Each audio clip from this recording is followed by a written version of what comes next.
जय हिंद दोस्तों, स्वागत है आप सभी का आपके अपने YouTube चैनल जयपुर पे। तो क्लास 12 का एक नया मॉडल क्वेश्चन पेपर जारी हो चुका है जिसका नाम है तैयारी उड़ान की। और ये है प्रोजेक्ट ऑफ परख यानी कि मॉडल प्रश्न पत्र। और ये जारी किया गया है आपको जिला पाकुड़ के द्वारा। जिस तरह से एक समय में आप लोगों के लिए जारी किया गया था कोडरमा के द्वारा, तो इस बार जो है प्रोजेक्ट परख को जारी किया गया है पाकुड़ के द्वारा। तो काफ़ी इंपॉर्टेंट है सभी सवाल। आज के इस वीडियो में हम लोग इकोनॉमिक्स का जो है हम लोग देखेंगे, वो पहला मॉडल सेट होगा। पहला मॉडल सेट में हम लोग पहले ऑब्जेक्टिव देखेंगे, इसके बाद फिर सब्जेक्टिव देखेंगे। तो वीडियो काफ़ी इंपॉर्टेंट होगा, सभी सवाल इंपॉर्टेंट है, सिलेक्टेड है, अच्छे लेवल के हैं और एग्जाम में पूछे जाने योग्य हैं। तो आप हमारे चैनल को सब्सक्राइब कर लीजिए, घंटी वाले आइकन को प्रेस कर लीजिए। और हाँ, बताएंगे आगे क्या करना है जिसके कारण आपको लगातार इसकी वीडियोस मिलती रहेगी। तो चलिए शुरू करते हैं। तो चलिए हम लोग सबसे पहले जो है सेट 1 का जो है ऑब्जेक्टिव को करेंगे। इसके बाद फिर इसके सब्जेक्टिव प्रश्नों को भी हम लोग देखेंगे। यहाँ पर देखिए सबसे पहला सवाल आपके स्क्रीन पर आ चुका है। पहले सवाल में कहा गया है कि मैक्रो, जिसका अर्थ होता है छोटा, निम्न में से कौन सी भाषा से उद्गत हुआ है, यानी कि कौन सी भाषा से निकला है। तो ये जो निकला है ये ग्रीक भाषा से निकला है। ऑप्शन नंबर सी इसका यहाँ पे राइट आंसर हो जाएगा। देखिए आप लोगों के मन में दो बातें आ रही होगी। पहली बात कि इसका पीडीएफ अगर मिल जाता तो बहुत अच्छा होता पढ़ने में। नहीं होता है। जितनी अच्छे से आप वीडियोस पढ़ लोगे ना वीडियो से, उतना अच्छा से आप पीडीएफ से नहीं पढ़ सकोगे। क्योंकि पीडीएफ में क्या होता है ना, पीडीएफ से आप टेस्ट लगा सकते हो, लेकिन रिवीजन के लिए और प्रैक्टिस के लिए आप जो है आपको इस पर निर्भर करना होगा वीडियोस पर ही। क्योंकि यहाँ से आप लोग को 10 मिनट में आपका रिवीजन हो जाएगा, है कि नहीं। दूसरा सवाल देखिए, किसके अनुसार अर्थशास्त्र मानव कल्याण का एक विज्ञान है। तो किसके अनुसार है ये आपको बतानी है। तो ये है आपका पूंजीवादी, नहीं सॉरी, मार्शल के अनुसार। किसके अनुसार है? मार्शल के अनुसार है। ठीक है। क्वेश्चन नंबर आते हैं हम लोग 3। क्वेश्चन नंबर 3 में बोल रहा है अर्थव्यवस्था को वर्गीकृत किया जाता है। हम इसको जूम करके थोड़ा आपको बताएंगे। तो अर्थव्यवस्था को जो वर्गीकृत किया जाता है, क्वेश्चन नंबर 3 में आपसे सवाल पूछा है, पूंजीवादी के रूप में, समाजवादी के रूप में, मिश्रित रूप में। तो इसका राइट आंसर हो जाएगा आपका ऑप्शन नंबर डी, इनमें से सभी हो जाएगा। ठीक है। आइए क्वेश्चन नंबर आते हैं 4 पे। क्वेश्चन नंबर 4 में बोला उपभोक्ता व्यवहार का अध्ययन किया जाता है।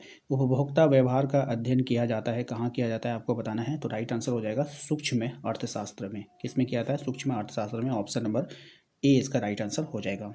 क्वेश्चन नंबर 5 पे आइए। क्वेश्चन नंबर 5 में आपसे बोला गया समसीमांत उपयोगिता नियम के विचार के मूल प्रतिपादक कौन थे। तो इसके जो मूल प्रतिपादक थे वो थे गोसेन। कौन थे? गोसेन। ऑप्शन नंबर बी इसका यहाँ पे राइट आंसर हो जाएगा। नेक्स्ट आते हैं हम लोग अगले सवाल पे। अगला सवाल है हमारा, उपयोगिता की माप की जाती है, किससे की जाती है आपको बतानी है। तो उपयोगिता की जो माप की जाती है मुद्रा के द्वारा की जाती है। ऑप्शन नंबर ए इसका यहाँ पे राइट आंसर हो जाएगा। क्वेश्चन नंबर आते हैं हम लोग 7 पे। जब सीमांत उपयोगिता ऋणात्मक होती है तब कुल उपयोगिता क्या होगी। यहाँ पे तब होगा। ठीक है। तो जब सीमांत उपयोगिता ऋणात्मक होती है तब कुल उपयोगिता जो होगी वो कैसी होगी आपको बतानी है। घटने लगती है। क्या होती है? घटने लगती है। कॉफ़ी के मूल्य में वृद्धि होने से चाय की मांग में क्या होगा। कॉफ़ी के मूल्य में अगर वृद्धि हो जाएगी तो चाय की मांग में क्या होगा आपको बतानी, बढ़ेगी, है ना। अगर देखो कॉफ़ी अगर महंगा हो गया तो लोग कॉफ़ी पीना कम कर देंगे, चाय पीना ज़्यादा कर देंगे, तो उसकी मांग बढ़ जाएगी। किस प्रकार की वस्तु की मांग बेलोचदार होती है। तो किस प्रकार की वस्तु की मांग बेलोचदार होगी। तो जीवन के अनिवार्य वस्तु, है ना, जीवन की अनिवार्य वस्तु जो होती है वो बेलोचदार होती है। क्वेश्चन नंबर आते हैं 10 पे। कहा जा रहा है कि मांग को प्रभावित करने वाले तत्व निम्न में से कौन है। मांग को प्रभावित करने वाले, तो मांग को प्रभावित करने वाले जो तत्व हैं वो कीमत भी हो सकती है, आय में परिवर्तन, उपभोक्ता की रुचि। तो इनमें से सभी इसका राइट आंसर हो जाएगा। अगले सवाल पे आते हैं। क्वेश्चन नंबर 11 में कह रहा है कि कृषि में मुख्यतः लागू होता है। कृषि में जो है क्या लागू होता है आपको बतानी है। तो उत्पत्ति ह्रास नियम जो है वो कृषि में लागू होता है। ऑप्शन नंबर सी इसका यहाँ पे राइट आंसर हो जाएगा। अगले सवाल पे आते हैं। क्वेश्चन नंबर 12 में कह रहा है निम्न में से कौन सा सही है, यानी कि कौन सा इक्वेशन आपको यहाँ पे सही है आपको बतानी है। तो यहाँ पे जो राइट इक्वेशन है वो ऑप्शन नंबर सी है, टीवीसी बराबर टीसी माइनस टीएफसी। ठीक है। इसको याद कर लीजिए आप लोग। जिस बाजार में ए आर वर्ग एक्स अक्ष के समानांतर होता है ना, किस बाजार होगा। ठीक है ना। जिस बाजार यानी किस बाजार जो भी बोलिए। तो यहाँ पे राइट आंसर हो जाएगा आपका पूर्ण प्रतियोगिता वाले बाजार में। ऑप्शन नंबर ए इसका यहाँ पे राइट आंसर हो जाएगा। क्वेश्चन नंबर आते हैं हम लोग 14 पे। एकाधिकार की विशेषता क्या है। तो एकाधिकार की जो विशेषता है वो हो जाएगा आपका एक विक्रेता, है ना। एकाधिकार का मतलब एक ही विक्रेता वहाँ पे होगा, तभी वहाँ पे एकाधिकार होता है। क्वेश्चन नंबर आते हैं 15 में। किस बाजार में ए आर बराबर एम आर होता है। तो कौन से बाजार में ए आर एम आर के बराबर होगा। तो पूर्ण प्रतियोगिता वाले बाजार में। ऑप्शन नंबर डी हो जाएगा। नेक्स्ट आते हैं क्वेश्चन नंबर 16 में। कहा जा रहा है आपसे कि फर्म के संतुलन की प्रथम शर्त क्या है। तो फर्म के संतुलन की जो प्रथम शर्त है वो है आपका एम सी बराबर M R. Option number A इसका यहाँ पे राइट आंसर होगा। नेक्स्ट आते हैं the general theory of employment interest and money नामक पुस्तक का लेखक कौन है? बहुत ही अच्छा सवाल है, इंपॉर्टेंट रहेगा आपके एग्जाम के लिए। तो J.M. केल्स, option number C. Option C इसका यहाँ पे राइट आंसर है। नेक्स्ट आते हैं क्वेश्चन नंबर 18 पे, कह रहा है कि अर्थशास्त्र में व्यष्टि और समष्टि का प्रयोग सर्वप्रथम किस अर्थशास्त्री ने किया था? तो इसका जो राइट आंसर हो जाएगा वो हो जाएगा आपका ऑप्शन नंबर सी, रैगनर फ्रिश ने। ठीक है, नेक्स्ट आते हैं हम लोग अगले सवाल पे। अगला सवाल है हमारा, निम्नांकित में से कौन सही है? यहाँ पर कौन सही है वो आपको पहचाननी है।